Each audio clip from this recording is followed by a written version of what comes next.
এই যে দেখেন ভাই, আমার বউ পণ্ডিতি কইরা বটবডি আর কি দেশের মধ্যে কাঁঠালের বিচি আর কি আলু।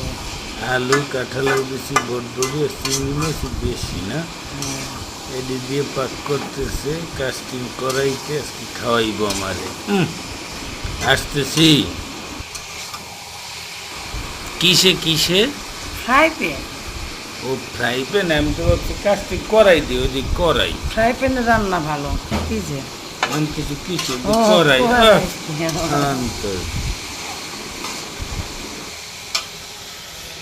খাইতে ঢুকছো না? না, এমনি ঢুকছো। এমনি ঢুকছিল, দেখলাম সবাই ওই জায়গায় গেলে ঢুকছিল। এই যে এখন পানি দিতে আছে, পানি দিয়ে কি করবে না করবে জানিয়ে খাওয়ান মজা হইবে কিনা দেখা যাক।